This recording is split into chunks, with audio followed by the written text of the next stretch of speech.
Hi everybody, कैसे हैं आप सब? I hope you are doing great. In today's video, let's talk about some structures as well as sentences. Okay, so let's begin the topic now. The first topic would be get into a soup. Get into a soup का मतलब होता है झंझट में पड़ना, पखेड़ा में पड़ जाना, मतलब झंझट में पड़ जाना, हो जाना। उस जगह पे हम get into a soup को यूज़ करते हैं। गेट को आप चेंज कर सकते हैं। गेट को सेकंड फॉर्म गॉट होता है, थर्ड फॉर्म भी गॉट होता है। गॉटन बहुत कम लोग यूज़ करते हैं, आप गॉटन को ना यूज़ करें तो बेहतर ही है। गेट को सेकंड और थर्ड फॉर्म गॉट और गॉट ही लोग यूज़ करते हैं। ओके, तो जैसे आप कहते हैं अगर आप वहाँ जा रहे हो that's good, if you are going there that's good, don't get into a soup मतलब कि झंझट में मत पड़ जाना। तो उस जगह पे आप गेट इनटू अ सूप को बड़ा ही आसानी से आप यूज़ कर सकते हैं। ताइए और कुछ एग्जांपल्स देख लेते हैं। जैसे अगर आप आने वाले एग्ज़ाम के लिए पढ़ाई नहीं करोगे तो आप झंझट में पड़ जाओगे। If you don't study for the upcoming exam you will definitely get into soup, gate into a soup. Okay, तो इस तरह से आप यूज़ करेंगे। सेकंड है महत्वपूर्ण मीटिंग मिस होने के बाद मुझे पता था मैं अपने बॉस के साथ झंझट में पड़ जाऊंगा। After missing the important meeting I knew I would get into a soup with my boss. The next topic would be get wind of.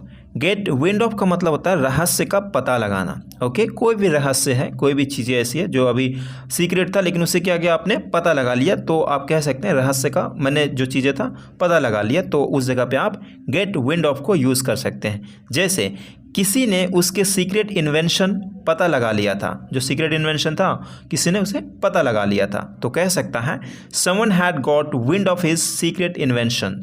Someone had got wind of his secret invention. मैंने उसके plan की खबर सुन ली। I got wind of his plans मतलब पता लगा लिया, किसी तरह से पता लगाया, जो भी पता चला मतलब सुन ली मतलब पता लगा लेना। उस सेंस में हम गॉट यानी गेट को गॉट में चेंज करके बना सकते हैं। ठीक है।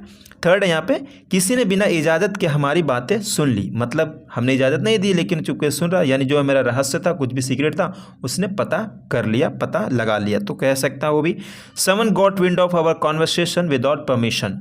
Someone got wind of our conversation without permission. Okay, तो आप बिल्कुल बेझिझक यूज़ करिए। Next one is go through fire and water.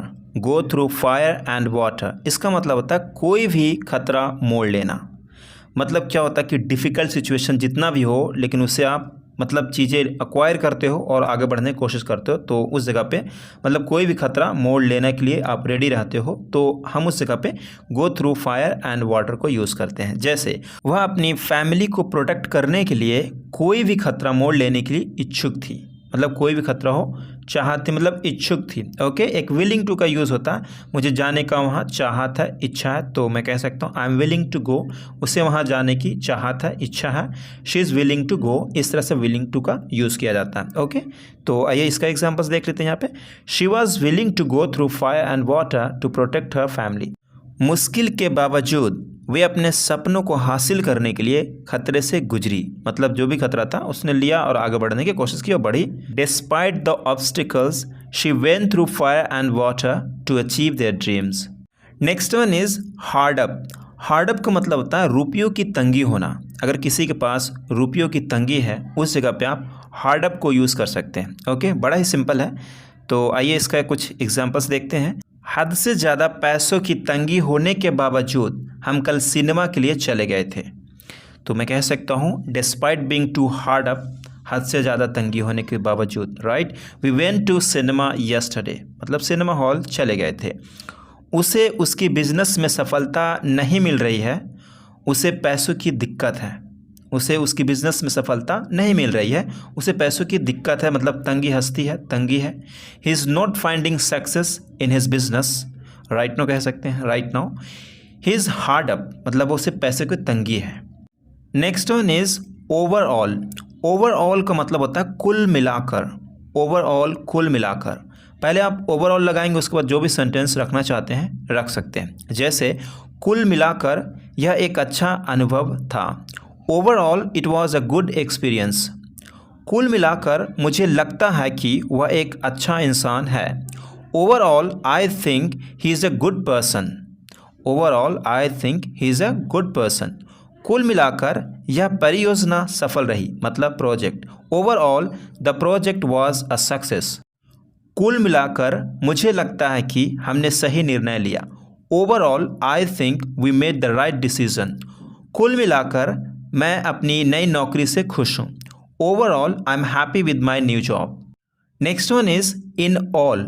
In all का मतलब भी होता है कुल मिलाकर। ओके, कुल मिलाकर उसके बाद जो भी आप सेंटेंस रखना चाहते हैं रख सकते हैं। In all I have 500 rupees. कुल मिलाकर मेरे पास 500 रुपये हैं। सभी चीज़ों को ध्यान में रखते हुए, इसका ही मतलब यही होता है कुल मिलाकर, राइट। सभी चीज़ों को ध्यान में रखते हुए, तो कहने का मतलब भी यही है कुल मिलाकर। ओके, मुझे लगता है कि यह एक अच्छा निर्णय है। In all I think it's a good decision. The next topic would B fall in with. Fall in with का मतलब होता है सहमत होना, किसी चीज़ से सहमत हो जाना, किसी में जाकर के मिल जाना। उस जगह पे हम फॉल इन विद को यूज़ करते हैं। जैसे वह अपने पड़ोसियों के साथ मिल गया और उनके दोस्त बन गया।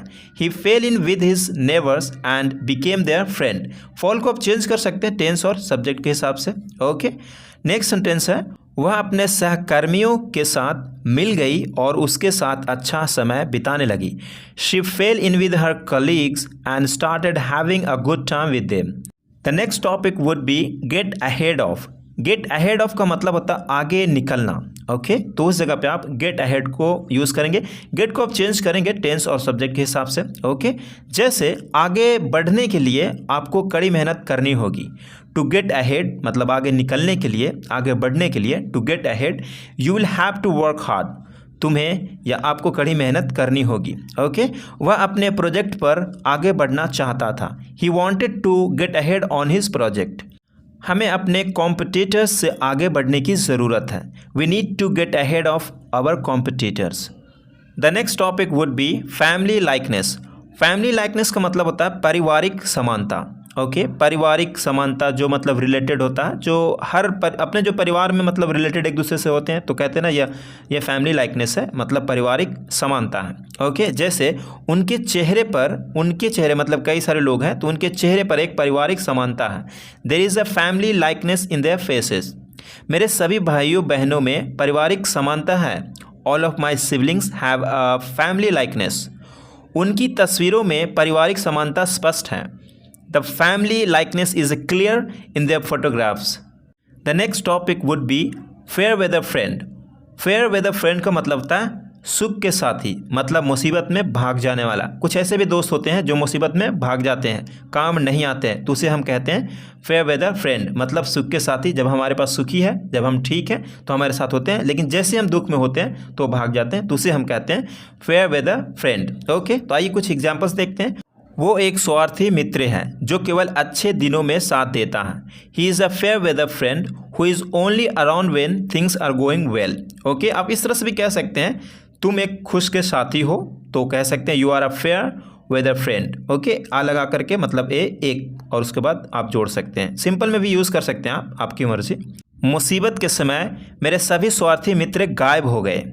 All my fair weather friends disappeared when I needed them the most, मतलब गायब हो गए जब मुझे उनकी अधिक ज़रूरत थी। Next one is in a temper, गुस्से में होना, तो उस जगह पे आप इन अ टेम्पर को यूज़ कर सकते हैं या फिर इन टेम्पर भी बोल सकते हैं। ओके, वह गुस्से में था, he was in a temper. वह गुस्से में था, he was in a temper. वह बिना सोचे समझे बोल रहा था, मतलब गुस्से में बोल रहा था। He was speaking in a temper. बिना सोचे समझे को आप बोल सकते हैं, एक सेंटेंस को कई और तरीके से भी बनाया जा सकता है। ओके, गुस्से में कुछ भी करना सही नहीं है। It is not right to do anything in temper. It is not right to do anything in temper. The next topic would be hush money. Hush money का मतलब होता है रिश्वत। रिश्वत पैसे को मतलब जो रिश्वत होता है उसे हम hush money कहते हैं। जैसे उसने चुपके से रिश्वत ली। He took hush money. He took hush money. वह उसे चुप कराने के लिए चुपके से पैसे दे रहा था। He was giving her hush money to keep her quiet. अगर उसे पैसे नहीं मिले तो वह सबको बता देने की धमकी दी। If he didn't get hush money, he threatened to tell everyone. The next topic would be odd and odd. इसका मतलब होता है पूरी तरह से।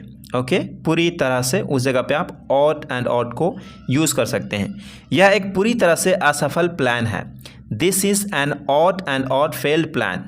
वह पूरी तरह से पागल है। He is odd and odd crazy. यह एक पूरी तरह से बेकार प्रोडक्ट है। This is an out and out useless product.